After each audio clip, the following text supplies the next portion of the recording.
I'm here, back with more AC3, and yeah, I also got the normal stuff to talk about. So, I'll be honest, pushed the button a bit too early. Actually, was not actually super prepared for the start stream, but whatever, it's fine. But yeah, okay, we're obviously here. Got Survivor 42, another episode of Australian Survivor, where we will be having the finale pretty soon. Actually, the finale should be airing like what, a few, probably like an hour or so after I finish stream here. So that's something. And then yeah, BB10, which what the fuck? I love how like outdated my power ranking is. Like, I'm too fair, it was like slightly outdated by the time the video even came out, but like again, it's been a day and it's like really, really outdated. And too fair, even my disclaimer that I put like at the time the video came out, even that is outdated.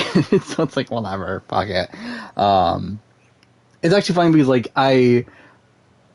in the video I was like kind of like middling on Herman. Then I wrote in my disclaimer that, I'm higher on Herman. Herman's probably towards the top now, and then now Herman's going home. So it's like, whatever. It's fine. So yeah, a bit of a crazy few days in BBCAN. So that's something. AKA Mark's coronation. Yeah, Mark's gonna win. It's weird though. Like, I mean, the thing, Mark's winning edit here. Again, it's a like standard winner edit, but it's also had like a lot of negativity. Like even this last episode, like we get a lot of negativity, and it's a weird thing where like the edit is like showing him negatively, but then letting him rectify that negativity. But it's still weird that they're even giving him that negativity to begin with. But again, like, yeah, he's winning. Come on. Did WrestleMania happen? Is that a thing? Yeah, Marty's Cal 2.0.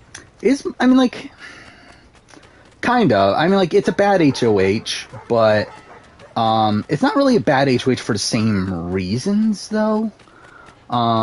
Where, like, I think Kyle's HOH is bad because, like, he's nominating his own allies. He's, I think that's the main difference. That, like, Kyle's nominating his own allies. Like, Marty isn't nominating people that he's, like, super, super close to. I mean, I guess Josh you can debate. But, like, I mean, like, Betty's someone that he's not really close to. I think him getting rid of Herman is on paper not a bad move for Marty. But it's more so like him like just ruining his social relationships and like him like talking about how he's doing this for revenge when there's like not really a thing to get revenge for. I think that's the bad part about his HOH. But yeah, I mean it's a really bad one. And again, like there's been no good HOH this entire season outside of probably Herman, but we didn't even see Herman's HOH. So whatever. Thank you for the resub, Incredibeast. 4-month resub. I can't believe I've been here for 4 months. I feel like I've lost like all sense of time with these streams because I just realized like it's almost been a year, and like I didn't even like realize that. And like I don't really have anything planned for a year. I mean that's like in what, like 3 weeks I think is the year anniversary, but it's like yeah, I didn't even realize that. I've been waiting too long. I know who the traitors are. Yeah. And you got a new job, Bryce? Well, good for you. Around here to the Redcoats right now. Find a way to swap this fake Kevin's position is going up, but his win equity seems to be going down. I would kind of agree with that. I mean, like, I think his win equity is for sure going down. Is his position necessarily going up, though? I think his position, to me, is actually down from where I was when I did the mid-season power ranking. It's probably up from where it was, like, a day ago.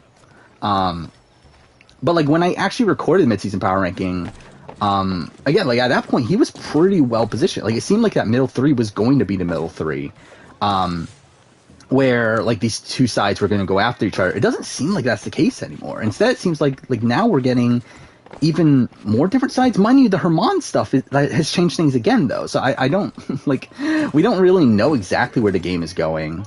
What am I doing? Okay, I'm not even paying attention to what I'm doing here. But, yeah, because it's like, before Herman was going home, it seemed like what was happening is that Gino and JL were starting to side towards Herman and Moose, where, like, they were thinking about making, like, some sort of agreement to not target each other, and then like with Marty as well, like that could have been the new majority that like ran the house, especially considering like how dominant they have been in competitions. But like I don't know, like I mean obviously Herman's going, or at least we can assume Herman's going. Technically he's going to go on the block with Betty, and like in that case technically like Betty could go. Like it's not out of the realm of possibility that they decide to keep Herman around. But obviously it's not super likely. I know. But yeah, like I don't know how the house is gonna break down after this, but I guess that's every week of BBCAN10. Find a way to swap this fake list with the real ones. And First stream was after the Evian this year, Boots on 41. It's been 4 months since then, though? That's kind of insane to me.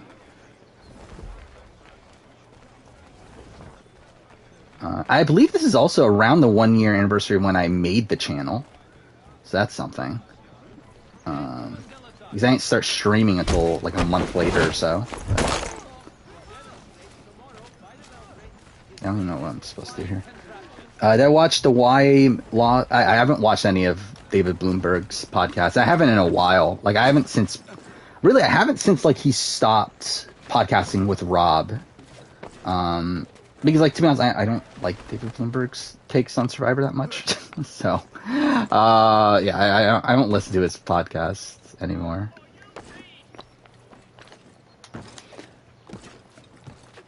Yeah, like Herman, Herman's more than likely gonna go. I think the one like semblance that like of a possibility of him staying is like if he's somehow able to get Summer to keep him around and like convince Summer that like he's more of an asset than Betty. But like I don't think Summer plays that way. Like I think Summer's probably gonna vote him out. But it's like it's not like 0% chance. And considering how considering how Herman is like one of the better players on the board. Like again, like maybe he could do it, but probably not. Is Marty problematic? Kinda. I mean, like I don't know. Like he's problematic. Like he definitely has an anger issue. And I think he's definitely delusional. And like also like through like who he's targeting, like you can like maybe like get like okay, he's targeting all the people of color, and that's not great. But I'm mostly like I think it's more just him being kind of delusional and everything, than him like fully being problematic. Who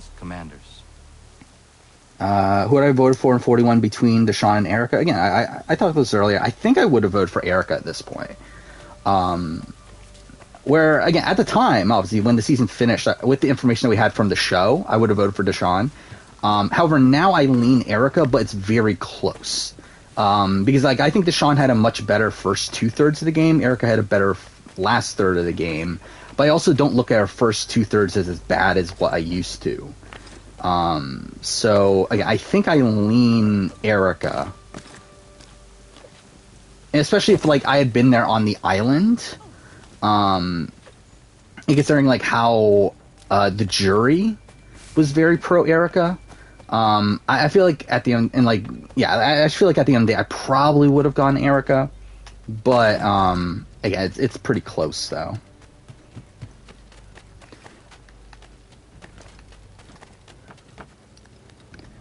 How much emphasis do I put on controlling a tribe that doesn't go to tribal? A little bit. I mean, like, really, it's more so about positioning than full-out control. Where, like, it's more so about, like, if you, like, especially in the pre-merge to me, like, for me, pre-merge, like, having control in the pre-merge isn't that important. It's more so about being positioned well to where you're not going home in any scenario. And obviously, like, swaps can mess with things. And, like, if someone gets a bad swap, where, like, they're, like, alone against, like, 4 other people from the same tribe, like, obviously, like, in that instance, then, it's not as heavily weighted, but, again, I think in the pre-merge in particular, like, it's a lot more about positioning.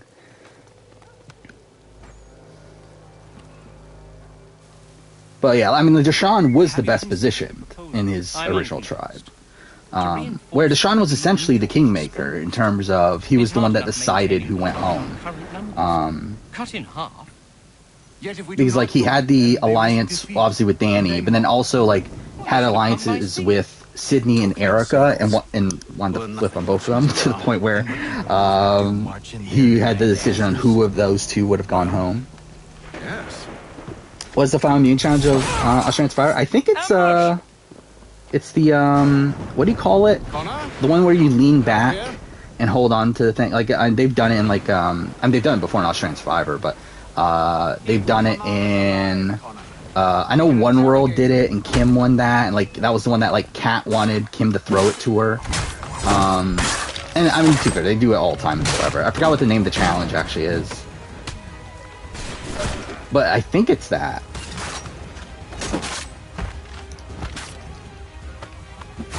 Actually, now I think about, wait, didn't they just do this similar thing? So maybe I'm just wrong. Didn't they just do? Isn't that the Shay challenge? Like the one that Shay. I could have sworn that's what I saw, though. Whatever, I don't know. It's probably going to be something. I know it's something involving, like, holding on to something and leaning, right? I mean, it's not exactly what I thought it was. Okay, I died. Whatever. Thinking they're not swapping in 41 and 42 because of Beware advantages. I think... I don't think that's necessarily the case. I think they just didn't want to swap, and then the Beware advantages are kind of a consequence of that. Like, I think it's like the other way around, where I think they decided they didn't want to swap first, and then decided, oh, so the Beware advantage is something cool we can do.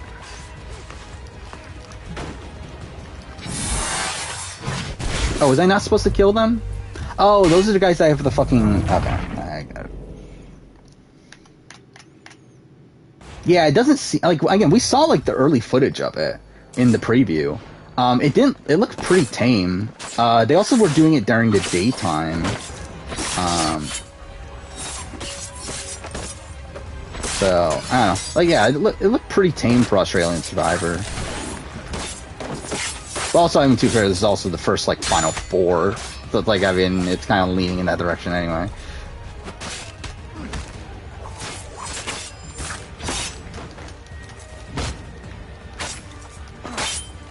But yeah, like, so tomorrow, I am gonna find interesting, like, so does Josh win, so Josh has to go home in fire making, right, tomorrow? Because, like, that's the only way he goes home at this point, right? Because, like, Chrissy isn't voting him out. So, Bring them back to my court, he has to go home in fire. See what secrets they might share. Because, Really? yeah, like, I'm assuming like either Shay or Mark are going to win immunity. I would think Shay, Why me? based Because I on, said like, so. just her being Now really go. good at endurance comps. But, like, if Shay wins immunity, I'm assuming Shay and Mark vote Josh, Josh and Chrissy vote Mark, and then we get Fire Making Challenge and Mark wins. And then Mark wins the season. Like, that's what I'm assuming happens. If Mark ends up winning immunity, then, like, maybe it's just Mark decides to vote out Josh and votes with Shay, and then Shay beats Josh in fire making. But, like, I would find it tough to believe that that they don't go to fire. Because, like, unless they convince Chrissy to do a 2-1-1. I mean, they could do that.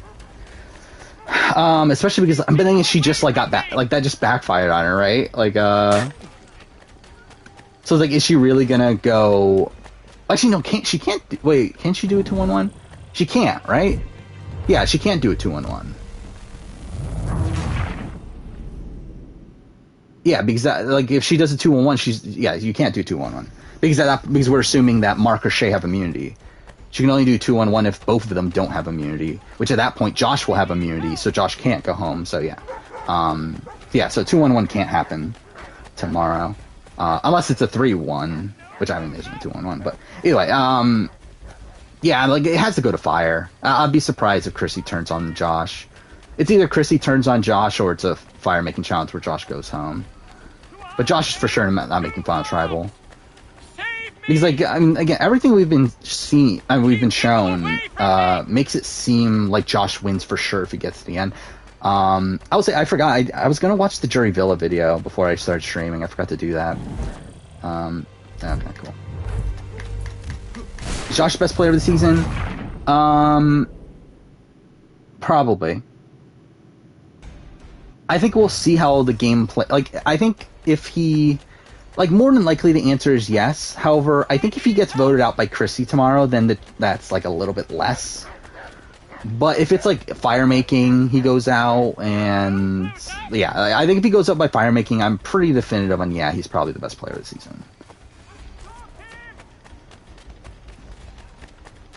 I will say I was surprised to see Mark keep Josh this round. Not that I don't think it's the correct move, but I did actually think that that Josh was getting voted out here. Go to hell! I said move. All right, what do you want? Wait, I feel like also where our philosophy separate is I look at every round except for Final Tribal as one, wherever numbers. There you are, players. Connor. I was worried you might have gotten lost. Come along, then. I don't fully get exactly what you're trying to get at. Wait, you look at every round except for Final Tribal as one. Whatever number players there are. Wow. Whoever wins fire making wins season. I don't think that's necessarily the case.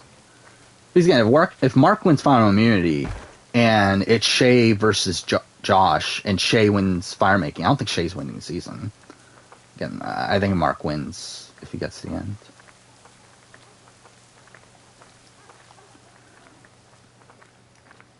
We're saying every round is one portion of the season. I think it's like every round that you go to tribal in case of Survivor. Like I don't really put much credence into like the rounds that you don't go to tribal, as there's not really much to do there.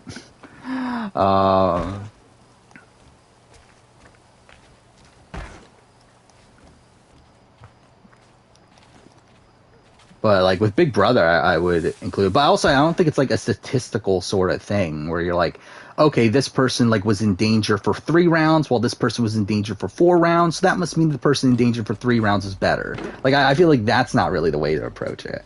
I feel like there's a lot more nuance to. What are the British planning? Yeah, a lot of these things. To march from Philadelphia. That city's I think Beware Advantage should have a bit more advantage to them. Yes, I think so too. Push back the rebels. Yeah, I mean, the Beware Advantage sucks, by the way. Like, it's really terrible. Because, like, essentially, it's, like, it ends up giving you a public idol. And essentially, like, you're putting, like, you have your vote taken away, you have to say this fucking dumb phrase, and this is all to get a public idol. Like, this is, like, again, like, in comparison to previous seasons, where you could just find an immunity idol and you get it. Like, this is so much worse. You killed them. You killed all of them. Why? They'd have warned the loyalists. Would Josh be the second best AU final juror? Probably. I don't know. I think there's a debate between him and L. Again, like I am doing the final juror rank for Australian Survivor soon.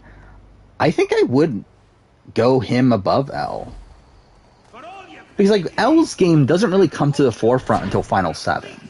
It's like she's decently positioned before that, but she's never really like in charge of anything until then. Like it's kind of more like Flick and Brooke who are like at the center of things, and then like it's when like L convinces Flick to turn on Brooke that I feel like you like start looking at L as a more dominant figure. Well, like Josh is like at the top of the power structure the entire season. So like I think I would go Josh above L. And like the only reason Josh is like in as much danger, like the points where Josh finally gets in danger is due to Purgatory, and even then like he's able to recover pretty nicely. Now I will say that if it wasn't for Purgatory, he probably would have lost anyway, because at that point we're at the final 6 where Mark and Sam have 2 idols and Sam is willing to give up her game. So essentially, yeah, I mean they would have been able to play 2 idols in a row. Mark would just need final immunity, and there's even the chance that it's Mark and Sam in the final 4. So, yeah, he's kind of screwed in that position. Though also, to be fair, if it wasn't Purgatory, I think he probably would have made a move.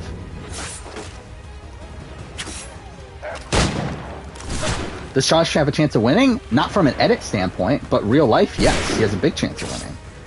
I think he's the most likely winner. Like, I think if we were going, like, without Edgic, he's the number one contender right now. Like, he's at the Final Four, where he more than, like, he for sure wins against Shay and Chrissy. He probably even wins against Mark. And also, he has Chrissy as a, like, number one ally that's never going to turn on him at the Final Four, which means at worst he ties and goes to fire making. So, yeah, I mean, like, he's by far number one. From an in-game standpoint, the problem is that the edit's not there. And that's what makes it more egregious, too, is that his type of game is one that would be edited to be, like, this grandiose sort of game. But, like, for some reason, it's just not this season. And I think that's the most, like, damning thing about did that not go? But about Josh's edit is that it's, like, he should have been edited as this, like, top contender, and it would have made the season better too. Like, I really just don't get what they did with Josh's edit here. Where, like, again, like, if they had just given him content early on, like, it didn't even need to be this, like, oh, I'm a dominant figure, whatever. It's like, just show him, like, and, like, just show his fucking like, being a pilot package thing early on. Like, he's probably the number one contender. Actually, he's still probably would have been behind Mark, but again, like, he's still number two probably edgically. Instead of where now, like, I think he's probably the least likely to win from an Edgic standpoint. Where, like, I mean, even like, I'm too fair. Shay's done some bad stuff, but still, I mean, like, Shay, like, got a decent last episode. Where, like, a lot of the brunt of the that Mark or that Mark's with us, that came from KJ. So it's like they were kind of like shielding Shay a bit from that. And then Chrissy had a really strong episode, even though, again, like, she gets bamboozled, I guess. But it's not like I feel like the show didn't really show that as, like, oh, this is Chrissy's fault. And actually showed it actually the opposite, and this is a good move for Chrissy. While, yeah, it was showing that KJ's kind of not good. Which I will say, like, I haven't watched the Ponderosa video for Chrissy, but I did hear that Chrissy got a lot, or not Chrissy, what am I talking about? For KJ. Yeah, I did see that KJ got a lot of, like, hostility when she got to Ponderosa, and it's like, that's just so weird. Like, it's so weird to me that, like, everyone is, like, hating on KJ.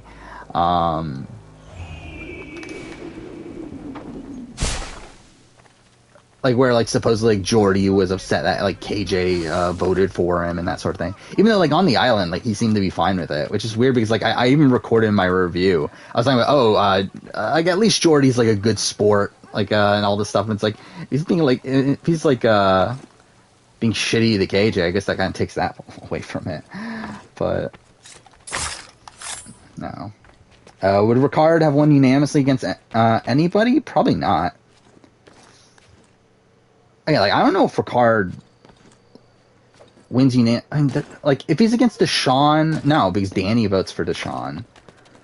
Yeah, I don't think he wins unanimously against anybody.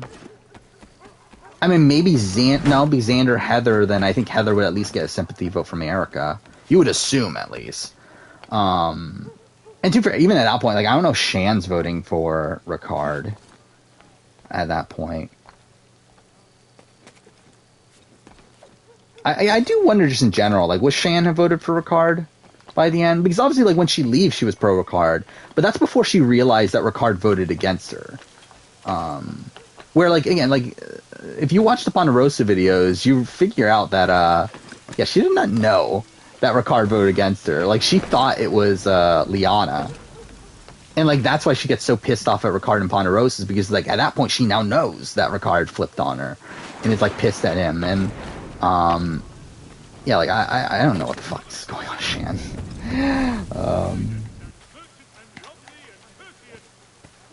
Yeah, Josh's pre-merge was invisible for all but one episode, yeah. I mean, it was that episode, what, 9? I've been waiting too long. He got content about him being a pilot, and then his relationship with Nina.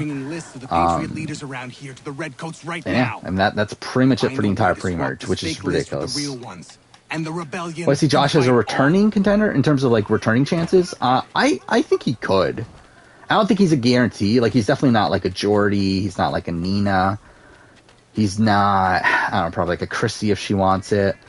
but like I could see him being like if they're casting 24 people, I think he's probably like within the 21 to 24th like sort of people that are getting called. But I could see him squeaking onto an All-Star season, especially with how big All-Star casts are nowadays, or how big Australian Survivor casts are. It's like, yeah, I think he could squeak on, but he's definitely not like #1 contender to come back. Yeah, I did see that rumor about Sam Frost and Jordy dating, which is weird. Like, it's so fucking weird that... So, I mean, again, I don't know if this is true or not, but again, like, if it is true, this is bizarre considering that you would assume that they met through Survivor stuff, right? And it's like, so Alex goes on there with her boyfriend at the time in Jay. Then by the time the season finishes filming, she's now broken up with Jay and is now dating, okay, fuck off, someone else that's been on the show. It's like, that's just, again, what the fuck. Yeah, we did also get the confirmation of the finale of Survivor 42, which, is annoying, if I'm being honest. I don't love the date, because it is 2 weeks later than I was expecting. Which, like, if it was 1 week, it's fine, but 2 weeks, it messes with my schedule, which is, again, kind of annoying. So, essentially, challenge video got bumped forward a bit. Challenge season ranking. That's going to be, May 21st. And so did the Big Brother winner player ranking. That got bumped up to May 14th. So those videos got bumped up. Yeah, and I did switch the Big Brother What If to a Wednesday video because I just don't think that's going to do well. Yeah, so had to make some adjustments. But realistically, it's fine. It does feel weird that I'm gonna go a good, 6 videos between Survivor videos.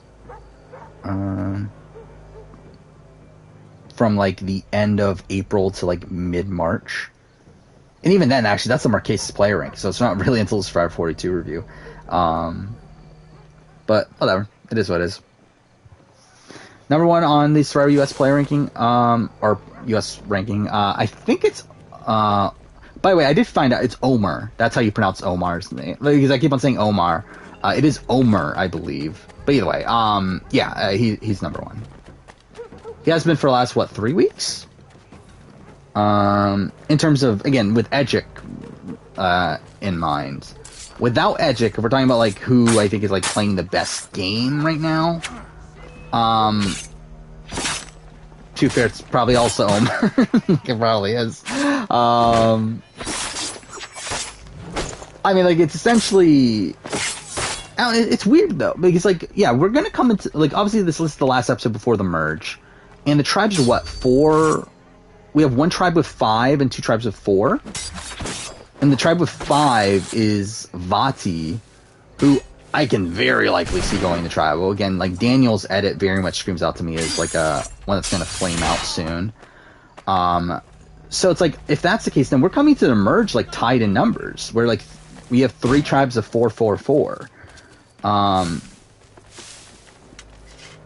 So, I mean, I guess really, we're not going to truly get a sense of, who's in the best position in the game until that point, where we see, which groups come together. Because, if I were to guess, I mean, how do you keep... Taku seems to be super strong together, right? Where, I feel like they should be the targets come the merge.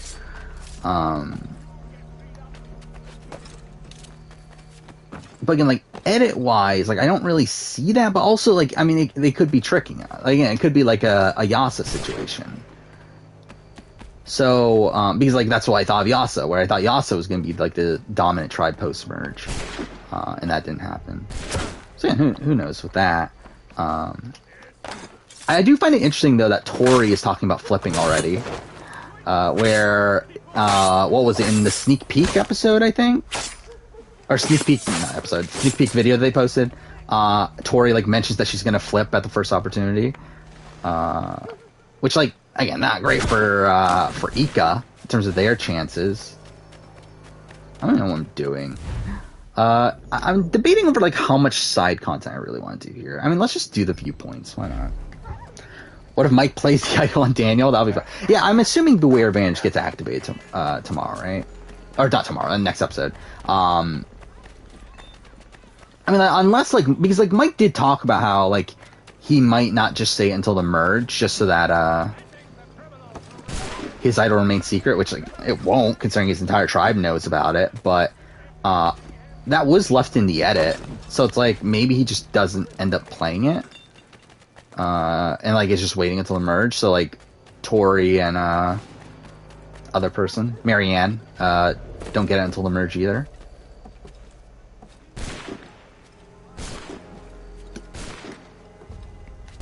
How confident am I on wow.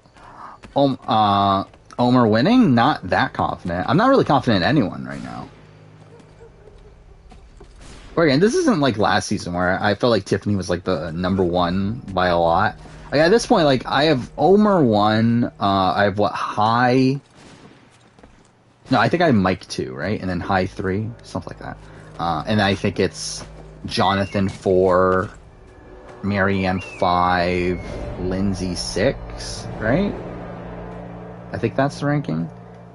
Because yeah, at this point, I don't think anyone from Ika's winning. Daniel and Chanel have too much negativity around them, and too much of like the edit undercutting them. You then have Lydia, who's gotten nothing. So at that point, we're left with Hai and Mike from Vati, and then all of Taku.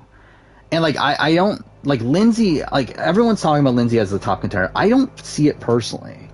Like to me, it's like a lot of people are saying, "Oh, she's the under radar female winner." Like that's not the edit I'm seeing.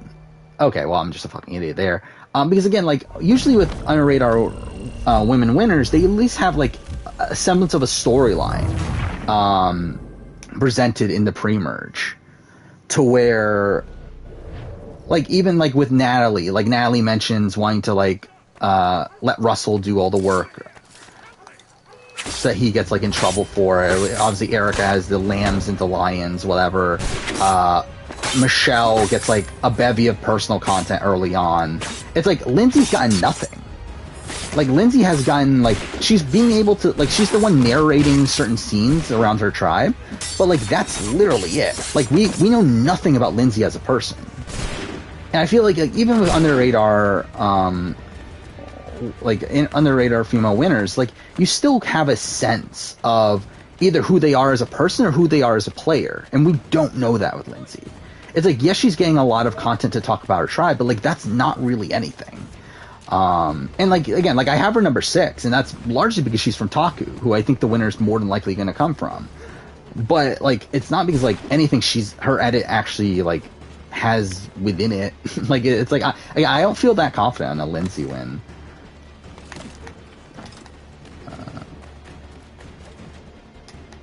Okay. Thought Lydia was going to be a big character. Yeah, me too. Again, like especially after the premiere. I mean, the premiere she gets a lot. Like while it was a lot of like nothing content, it was still like kind of content similar to like a Courtney Yates in terms of like how she would talk. And I feel like Lydia was going to get a lot of that, but like yeah, she's got nothing. Like even in the episode where she was in danger, she's gotten very little. So yeah, I think Lydia's dead edit wise. And too, for also gameplay wise, I think she's probably one of the worst positioned to win the game as well. Where again, she almost got blindsided. If it wasn't for High switching his vote at the last second, she would have been gone. And if it wasn't for a lot of other like really lucky circumstances in terms of Mike having the Beware advantage and Chanel giving up her vote, both situations that she had no clue about, she would have been gone there.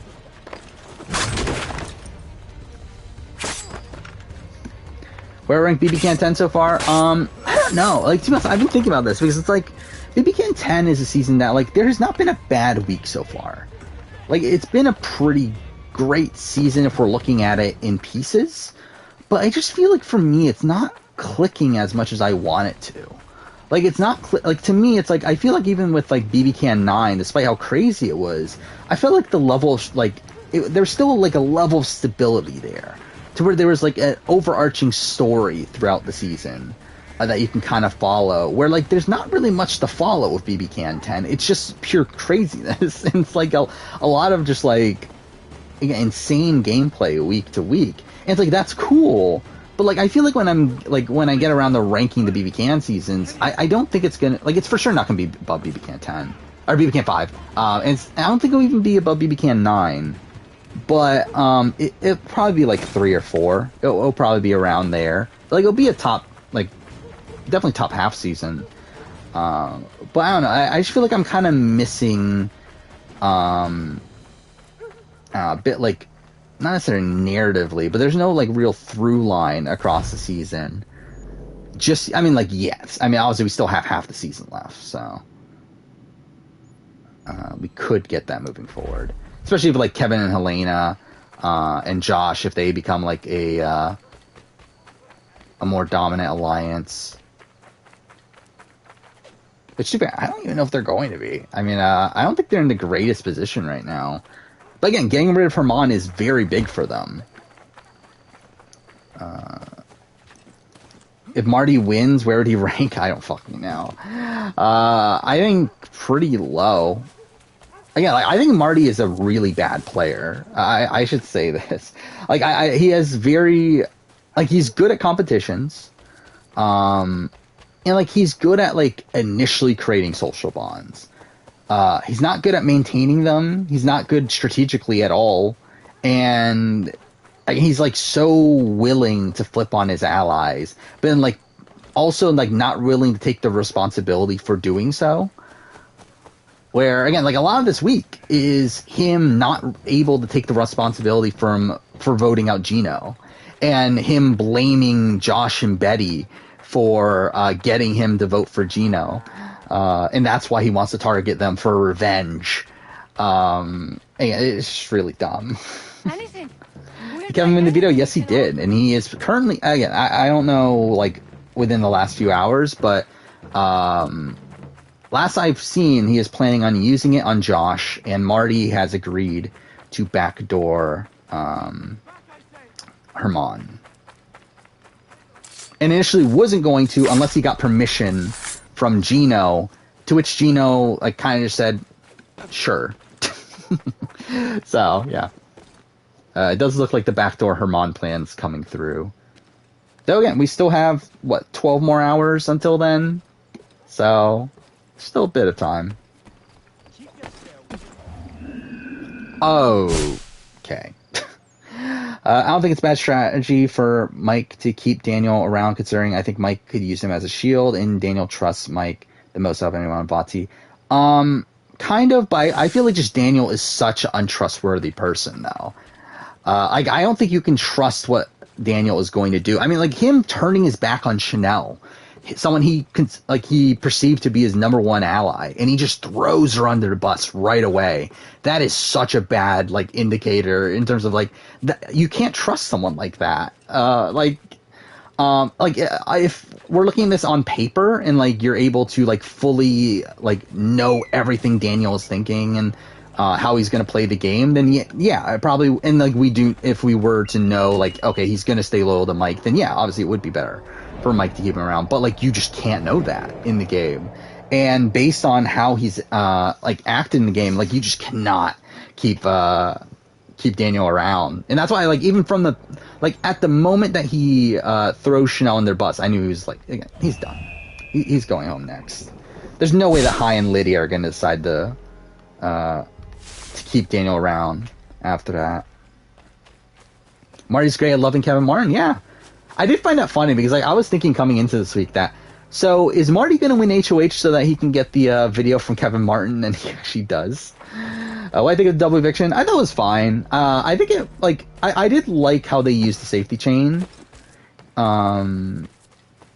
Where obviously it's like the safety chain was kind of like in between competitions.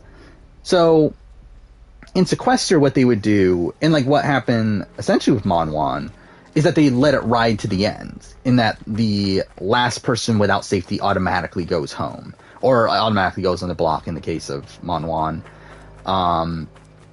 But yeah, here I did like how they did it, where I did like that they like gave the person who would like typically just automatically go home, like gave them a chance to stay. And I think also having them on the block also changed the dynamic a bit. I will say Jess, I don't know, like something I don't love is I don't love that Jess didn't get to play in the initial safety comp. Considering that they're not considering it an HOH, and like considering Moose got to play in the next HOH, like to me it seemed like kind of like sketchy for them to not allow Jess to play in that safety comp. Not that it would have mattered. I mean, like Moose got super lucky with that shot and he got the perfect score, so like Moose probably would have won anyway.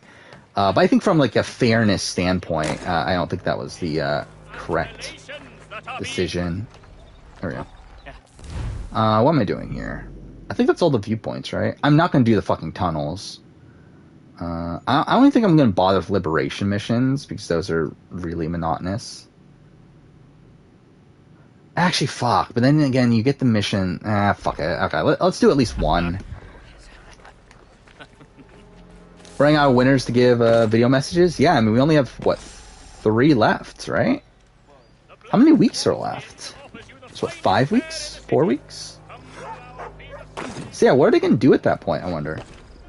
Because there's going to be at least a week where we don't have winners. Unless they're like, what are they going to do for BBCAN10? Are they going to get like everyone from BBCAN10?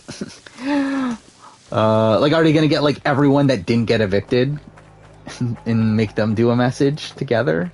Like, that'll be fucking weird. They still consider this season as top tier reality TV. If we're talking about BBCAN10, it's probably like top, like it's top tier, but like it's probably like towards the bottom of top tier for me. I don't much care where you find it. Oh, good. Darling. Where like I think in the like if we're mixing like BBUS into it, like I think it would be in the top tier of that list, but like it would be bloody business that was, but I thank you nonetheless. Like would it be above BBCAN or BB8? Probably not. It wouldn't be above BB6, I don't think. So it would probably be like somewhere, like it would probably be top 10, I would guess, but kind of barely at this point. You got second place in Safety Chain org. Yeah, like Safety Chain's a really interesting. I do like the. Oh yeah, I didn't even finish talking about that, by the way. But yeah, I do like the concept of Safety Chain. And I did like how Big Brother, like again, Big Brother Canada had this like added twist to it, of having the bottom 3 Take the children and stay out of sight. go into a comp, that the person that wins safety there is safe, and then the other 2 are noms. I think that's probably a pretty optimal way to handle the twist. And like, because again, it gives the person who's like more than likely dead to rights a chance to save themselves, and also gives them a good chance to save themselves too, by the way, in the sense that they're like, instead of a normal veto competition where they're facing off against 5 people, now they're only facing off against 2 people. So like that's obviously beneficial there, though also obviously it does lead to, like, if Gino went home, like essentially if Jess had won that competition, which she almost did, and Gino and Jace would have been on the block, they kind of got screwed over there.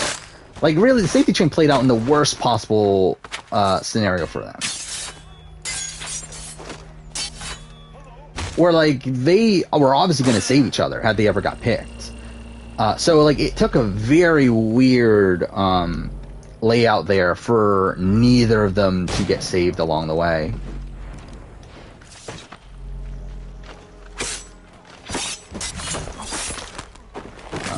I will say that for the person that wins the safety comp, the first one, it kind of sucks. Because, like, essentially, like, that would have been the HOH, and being the first in the chain is significantly less powerful than the HOH.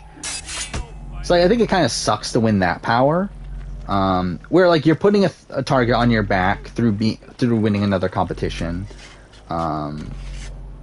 Obviously, I mean, I guess that's like more situational. Where I think there's like, if someone like a Helena won that, I think that probably actually would have been beneficial for like Helena's game. But I think for someone like Moose, it probably wasn't as beneficial.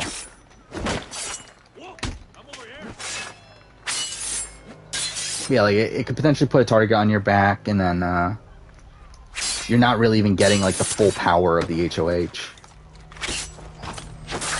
Or like based on how the safety chain is laid out, like your one of your closer allies can still go home.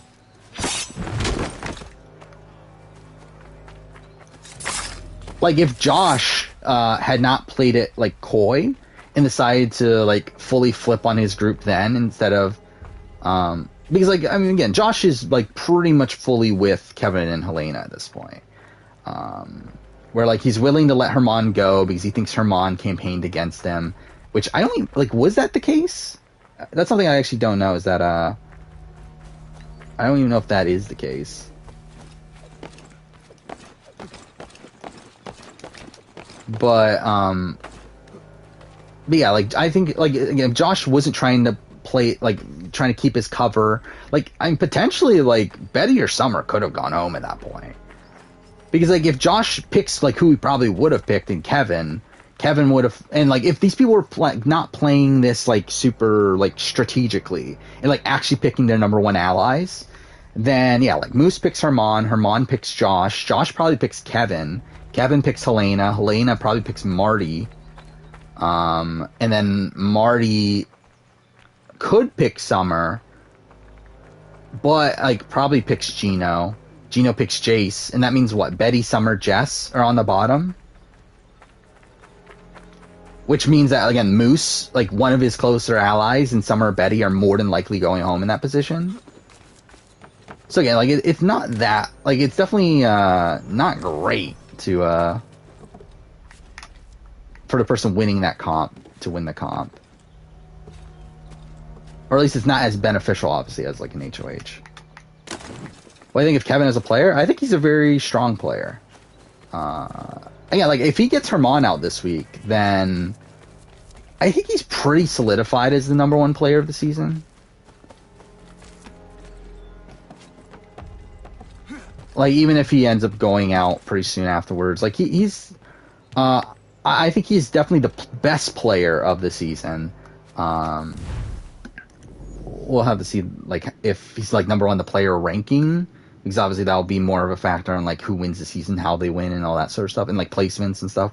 But yeah, like I think Kevin is the best player on this cast at this point. Yeah, like I could see Kevin losing a jury vote at this point. Again, I was less like I was like so coming into the mid-season power ranking. I thought Kevin. Like, I could see Kevin winning again. Actually, weirdly, something I didn't even realize until after I finished the video, is that, like, my top two in Kevin and Summer are, like, two people who, like, I think they lose, like, a lot of jury scenarios. Where, like, they're both, like, well-liked by the cast, but they're not necessarily the most respected by their cast. And, like, I can definitely see them losing like jury vote situations where like I think the most likely people to win a jury vote at this point are Herman, Gino, and like Marty before he blew up his game this week. But I think those were like the three most likely to win a jury vote, but they were like not as well positioned. Oh, and Josh. I think Josh is in there too. I think those are like the four most likely to win a jury vote. But yeah, like, I thought Kevin isn't as likely, but like still, if he gets it again against like Helena, Betty, I mean, yeah, I guess Betty's staying now, isn't she? But yeah, like Helena, Betty, even Summer, I think he would probably win. But yeah, like I definitely think there's going to be this element of the jury not really seeing Kevin's game, and them not really like them still thinking of him as this like kind of like bookish sort of like nerdy guy. But I don't know. We'll see. Is BB higher if Eric had been able to play? Probably not, to be honest. I think that kind of adds to the appeal of BB-8 to a degree, of this like story of America's player, and Seeing him have to like face adversity in the sense that he's not even able to play the game he wants to, and yeah, I think that kind of adds to BB-8 to a degree. And I think BB-8, like, as much as I don't like Evil Dick, I think if Dick and Danielle did not make Final 2, it's probably a worse season. Like, I think that was the best story for the season. Where, like, I think it just would have been, like, kind of underwhelming if, if Zach had one final HOH, voted out Danielle, and wins the game. Like, I think it's just kind of an underwhelming outcome for, like, Zach, of all people, to be the winner of BB-8. And the same thing goes with, like a BB-6. Like, if Janelle had one final HOH or something, and then taken Yvette to the end and lost. Like, again, that's worse. Like, I think it's better that Janelle was this, like, fallen angel sort of figure.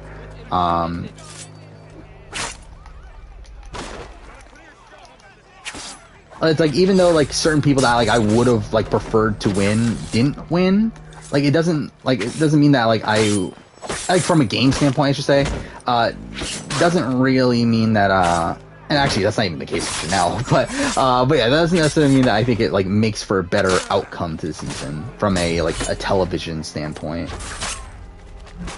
Oh yeah, I forgot about, yeah, it does look like Canada might have a vote, because we are having a 10-person jury, or jury starting at the final 10,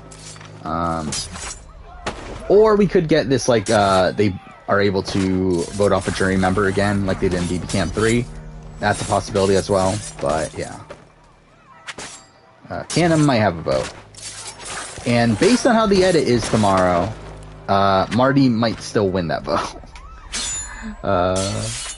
Yeah, like, Marty, like, I think from the casual standpoint, Marty is, like, the fan favorite.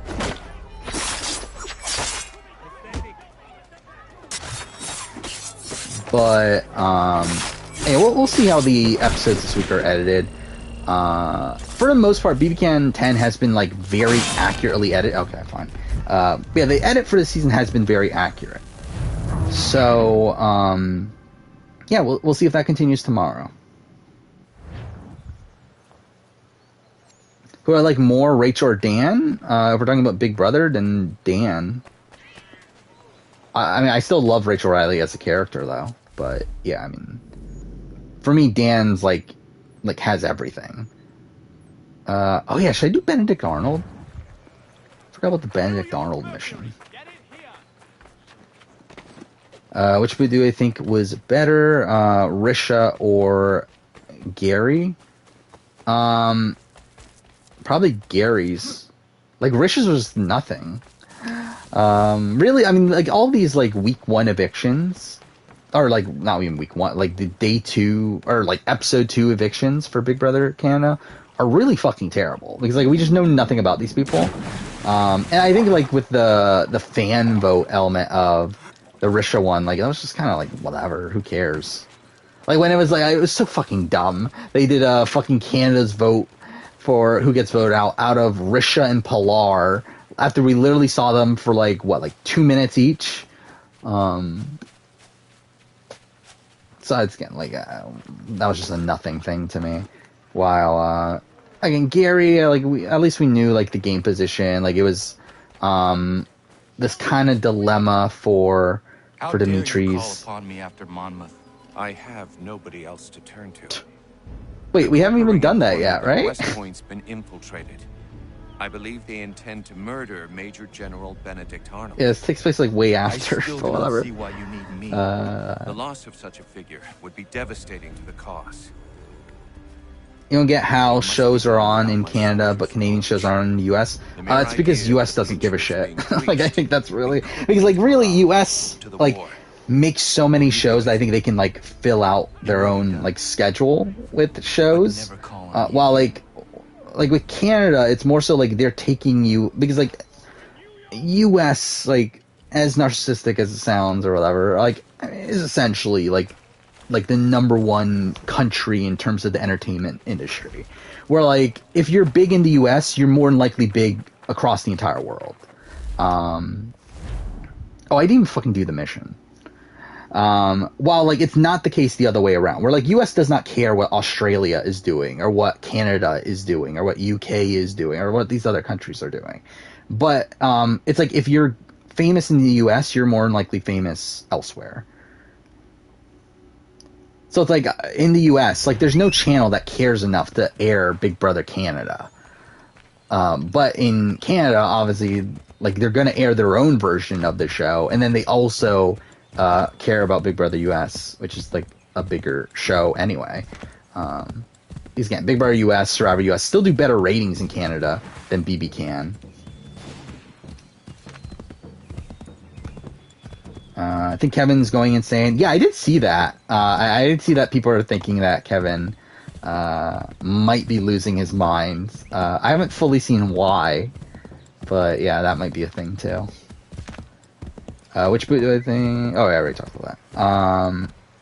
It's crazy how Dan started as a joke at the beginning of BB10. I mean, did he start off as a joke? I mean, it's more so like he was aligned with. Actually, let's do the. Let's just do this sequence. I think. Actually, wait. What mission is this? This is the shit mission, right? This is the terrible one that. You find out that Washington is like an asshole and stuff. Whatever. All right. Yeah, it's like it's more so that Dan was like kind of on the bottom because he was aligned with Brian, and from that point on, like he kind of has to be this like scrappy underdog that's downplaying his threat level and. Again, like he plays pretty well in order to like eventually flip the power structure. Like he builds very strong relationships with like Memphis and Keisha and Rennie, and is also able to integrate with like Jerry and. Oh, okay, cool.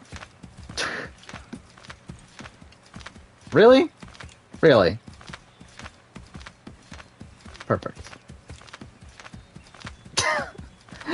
Whatever. Okay, what the fuck? Really, I can't like jump down this? Whatever. I did also see this clip of back to Kevin thing. Like I did see this what was the clip of him I forgot what he was saying now, but like he was essentially like saying like the same thing over and over again while he was like alone in the bathroom. And yeah, he looks like like that was like last week though, but yeah, he definitely is seeming to lose his mind. I think Dan being aligned with Brian made him viewed as a joke. Yeah, I mean, I think it made him viewed as a joke to the players in the game, but not to the audience. Like I don't think he was ever portrayed to the audience as a joke. Where, like, he, very early on, like, immediately after Brian goes home, he's already talking about how he needs to manage his threat level and how he... God damn it, I forgot about that. My computer just went into sleep mode, but whatever. Try to get that back up. But yeah, I'm like, Dan is, someone that's, like, very... Like, even from early on, like, he has a massive edit. Like, he's someone that I believe from the very beginning is #1 in the DR count. Pretty much from beginning to ends. Like, obviously outside maybe, like, the first couple episodes. But, like, especially, like, from the Brian boot on, I feel like he was pretty high on there. I'm trying to get my computer back up. There we go. There's something I want to do. I might as well look this up. Do I have the Big Brother DR count? Who I think will win America's Favorite House Guest? Marty or Gino? Probably, again, like, it matters how the show is edited from this point forward. I think if we're doing it right now, then Marty, for sure. By the end of the season, I mean, who knows, really? It really could be anyone. I mean, I guess it couldn't be, like, I doubt it's going to be JC. I doubt it's going to be Betty. Yeah, I mean, I could see it being anyone else, though. Out of anyone left in the game. And I don't think anyone that's been booted is going to get it. Probably not Herman, but, like, if he's going home this week, I just feel like other people are going to, like, I feel like Moose would, like, kind of take his spot in the edit, and then through that, like, take his spot with, like, America's Favorite House Guest, or Canada's Favorite House Guest. Yeah, like, I feel like almost anyone can. I think a longevity is definitely going to play a factor here in who eventually gets it. Yeah, BB5 or BB10. Yeah, so Dan is top of the confessional count even after episode 1. I actually kind of forgot about that. And then it goes to Brian until his boot, goes back to Dan until the Jesse boot, where he's number 1 for like 2 episodes, and then it's back to Dan for the rest of the season. So like Dan gets like a massive edit on the show. Like he ends the season with 220 confessionals. Next highest is Memphis at 135. So yeah, like Dan like is not really looked on as a joke on their show, but yeah, like to the players around him, that's part of like him managing his threat levels, that he plays up how much like being aligned with Brian kind of screwed him over. Think Kevin and Moose have a good chance? Yeah, I think so. I think, again, like it won't matter how long like they're in the game, but I could definitely see Moose getting it. I think there's a decent likelihood of that. Actually, who's the top confessional getter right now? I can't believe I said I thought Betty was boring preseason. Again, I had not watched her video yet. I only read her bio and then watched her interview of E.T. Canada, which I did find her pretty boring there. And also her bio was not good. And to be fair, like she's still not, like she's still bad in the way that I thought she was going to be bad. It's just that she's like entertaining because of how bad she is. Like she's just like insane. Like I think she's just a lunatic. And like she's just like unable to hide her emotions. And like that's really the thing that makes Betty a fun character. But I mean, she's still like she's not a person that I would personally get along with. Whether to the British Crown or the Templar Cross. And I hope in time the loyalists will see. I forgot that was even continuing. That was still going on. That Quebec celebrity Big Brother season. Which like isn't that the one that like people got COVID in the middle of filming? But yeah. But you have shown me is Betty going to be a bottom third of the player ranking? Possibly. I mean, she's not going home this week, so she still has more time. Sir. Or like it doesn't look like she could still go home. But like. Here? More than likely, yeah. Their men in Philadelphia. I feel like she probably will be. Like, I mean, like I would probably have her below Tanisha. If we can rout them, we'll have finally turned the tide. And what's this? Private correspondence. This is a weird season though, where like there's no like no one's playing that well. Like I think Kevin is playing well, but even then, like not flawless. And then you have Herman, who I think is a good player and trying to do everything he can to like to do well, but it's just like it's not working. Like essentially he's like the perfect Big Brother US player. Not the first time either. But it's like with the erraticness of this house, it's like it's just his gameplay is not effective.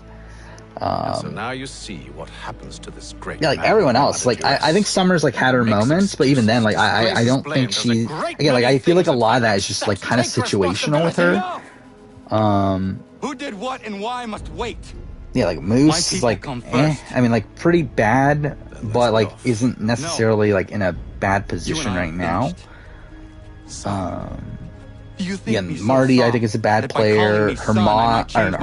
Gino is a very passive player, and also has had bad moves. Betty, again, obviously is Betty. But Charles Lee is no less a monster, and all he does by your command. But yeah, Helena's fine, but again, way too passive of a player. JC's way too passive player, but does have like sprinklings of like she's doing okay at points. Josh is way too passive a player. Actually, it is weird like how many of these players are like way too passive. Like despite how crazy this house is, we have so many passive players. Again, like I think Betty is too passive gameplay wise. Gino is too passive. Helena is too passive. JC is too passive. Josh is too passive. And that's probably like it for like passiveness. But like that's half the people left in the game that I think are too passive in the game. I think Kevin's about right. Herman's like probably about right. And then Marty is too active. Moose is too active. Too active as in like, I'm not saying that being active is bad, because I think that's a misconception of Big Brother, but more so that they're not able to hide their activeness in a way that harms their gameplay. And then Summer's like kind of like in the middle of like being bad and good. And like even before this, I mean, I think Jess was too passive, Tanisha was too passive, Steph was too passive, Jay was too passive until they were being targeted, and then Melina was way too passive. So like, I mean, this is actually a cast of very passive players, despite the fact that the gameplay has been as crazy as it is. But I feel like that's probably one of the greatest flaws of Big Brother plays in general is passiveness. But still. Yeah, there's the rumor of Julie Chen quitting. I don't think it's true, though. By the way, this is one of my least favorite missions in all of gaming. I hate this mission so much. The first time I played it, it took me like a billion tries to do it. Even one of the times I replayed this since the remaster came out, it took me forever to do it. Then again, I had a broken controller at the time, so that, like, where... I forgot what. My stick, I think. My left stick was, like, not working properly, so, like, it took me forever to do it there, but hopefully we can do it first try. We'll see. Mark, Shay, Chrissy, Final 3? I think so. It's more so a matter of how we get there. Again, Josh is for sure going home at 4. I'll be very, very surprised. Because, again, I feel like Josh is not winning, and, like, based on everything we've been shown, it seems like Josh wins if he gets to the end. So, yeah, like, I feel like it has to be Josh going home, whether that be through fire making or Chrissy turns on him, which I don't think is likely. Like, I feel like Josh has got to be going. So, yeah, then Mark, Chrissy, Shay, Final 3, and I fucking hate the horse runs away from you. Okay. Yeah, what a great mission.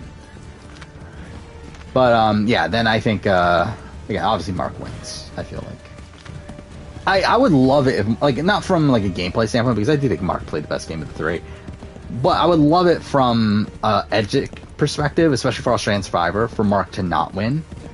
Like, just for them to prove me wrong in terms of their ability to hide anything. Like, that would be cool. I don't have faith in them at all to be able to do it, but it would be cool if they did.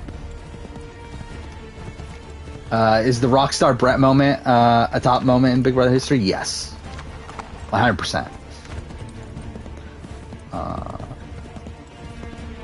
Like, I go back and watch the On My Daughter's Birthday moment every once in a while.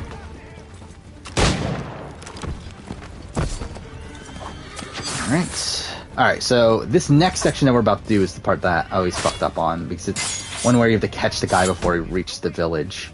And it's like really bullshit because there's like a lot of things your horse gets stuck on along the way.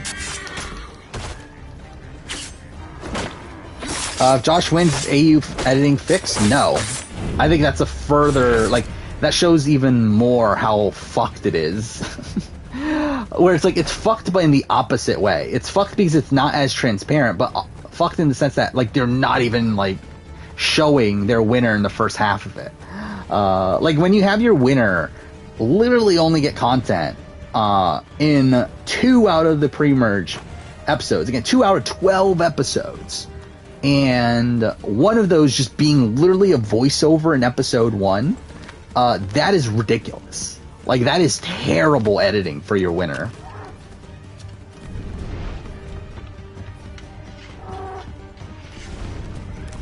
Wait, where's this last guy? There's one more. Oh, wait, or is it talking about the guy all the way up there? Yeah, it is, right?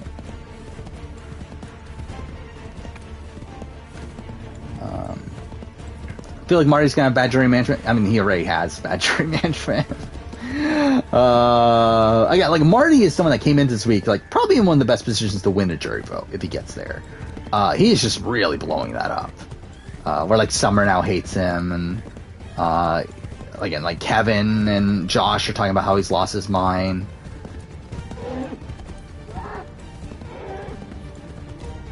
Okay, so again, it's this section that is bullshit. Hopefully we get it right away.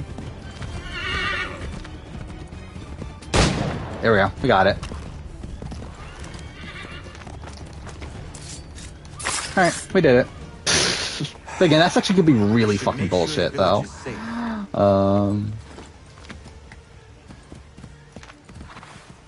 Is that Oprah? Yeah, that was funny. really shows you like how much like fucking Chrissy doesn't know anything about Survivor. But yeah, it was a funny line. Do I think Chrissy's extremely passive?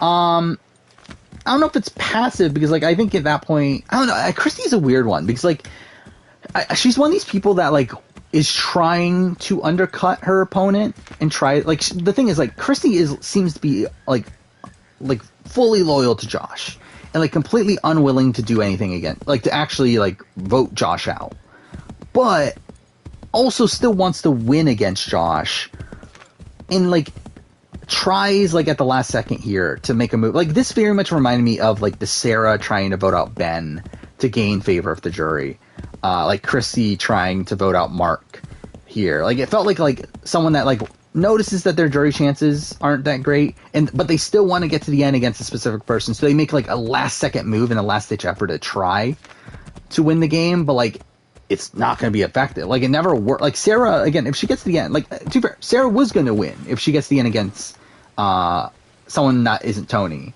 at that point. But like it's not because she voted out Ben. Like that actually harmed her like chances of winning the game. And like here, I think this just makes Chrissy look like a bigger idiot. Where like she's flipping to get rid of Mark, but then like KJ and fucking Shay aren't even on board with it. And to be fair, it's also a bad look on KJ and Shay. But yeah, like I mean, I don't know what to do with Chrissy. Like I don't know if she's necessarily extremely passive. I just don't know how much she was like trying to play the game for a lot of it. In terms of like trying to actively move, I mean, I guess at that point, yeah, I guess it is passive. But I don't know, it's just a weird game to assess considering like she just doesn't know the game. Like she doesn't know Survivor. Like she's only watched like one season, and then that was because like Croc forced her to watch a season before she went out. Is Josh a top 10 player? AU? Probably. Borderline. Like if he is, then he's like probably like number 8, 9, 10. Do I think Michelle Fitzgerald has elite threat management? No. I think she just isn't a threat. I think it's a different, like it's literally, she wasn't a threat until she won out. And then at that point, it's like, what are you going to do? Like threat management is very different from like literally not being a threat and then like winning a couple comps and then winning the game.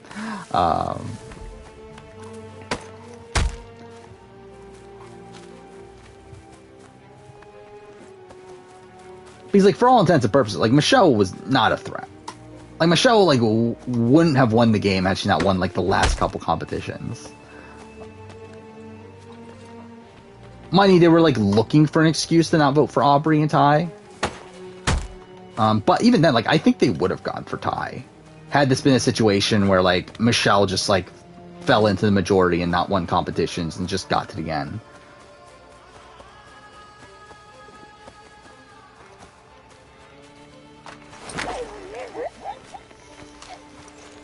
I don't think there's any Return of the Outcast news. I haven't seen any, but I haven't been looking in the last few days. But I mean, like, how much news do they really have? Like, really, like, we're gonna get the.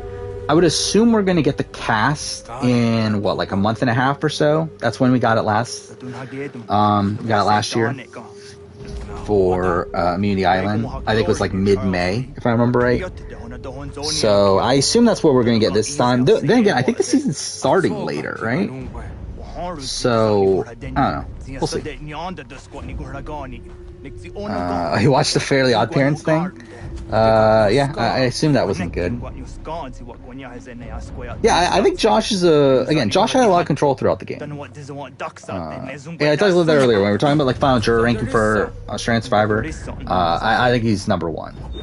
I think if we're just looking at like who's had the most control from beginning to end of a game of Australian Survivor, like he's definitely up there. Like to be honest, he might, like, he's debatably number 1. I mean, again, because like even David does not really have that much control until the merge, and like he does, like he's solidly positioned early on in the game, but then like kind of blows up his own spot through his relationship with Matt Rogers that they pick up on. Then they plan on blindsiding him, but they never get the chance, And then when we get to swap, he's on the bottom for like the first like couple rounds. Then he's able to like get good with Moana, and then they do well there. But it's like there's definitely points where like David is in a good position. Like Josh was never like, again, like the only time where Josh was like not necessarily in full power was like after Purgatory. So yeah, like I think for sure Josh is one of the more dominant players of Australian Survivor.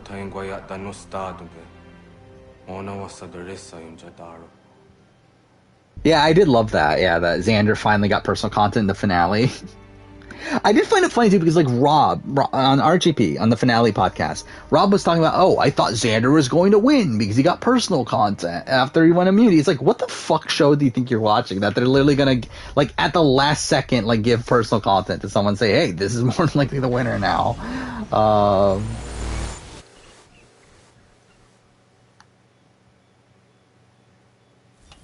Oh, like what winners? Like I'm trying to think. Like what winners have never gotten personal content?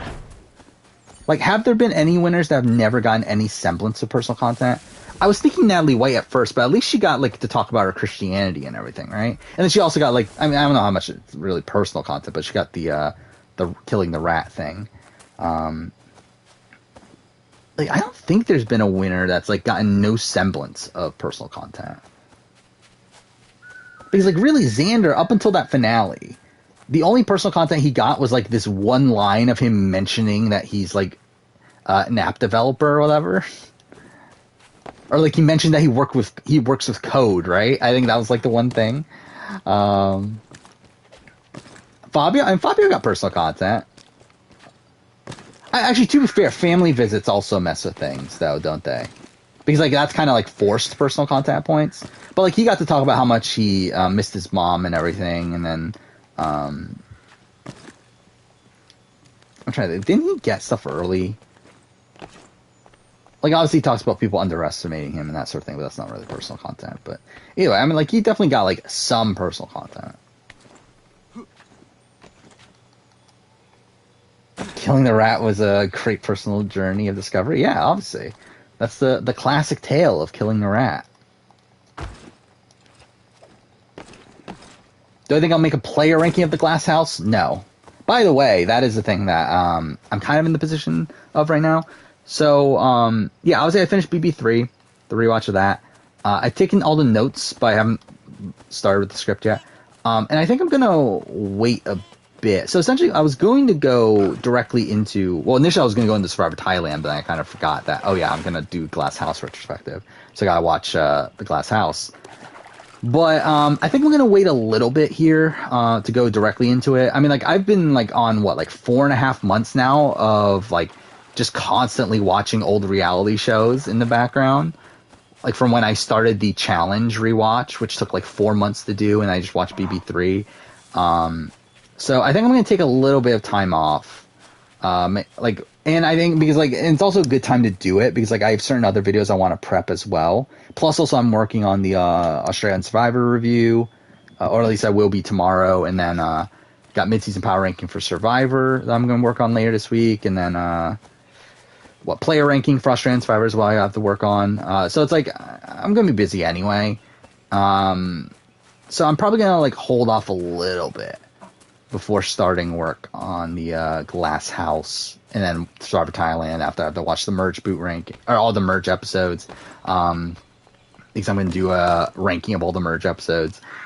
So yeah, I'm probably going to hold off a little bit on continuing watching all these shows, but yeah, I do plan on watching Glass House. Actually, I did watch the first 2 minutes. Actually, not even 2 minutes. Actually, I remember now. It was the first 47 seconds of the first episode. Because initially, I sat down, I was thinking I was going to do it. But then there was, so much, going on the first 47 seconds that I was like, yeah, I think I'm going to wait a bit.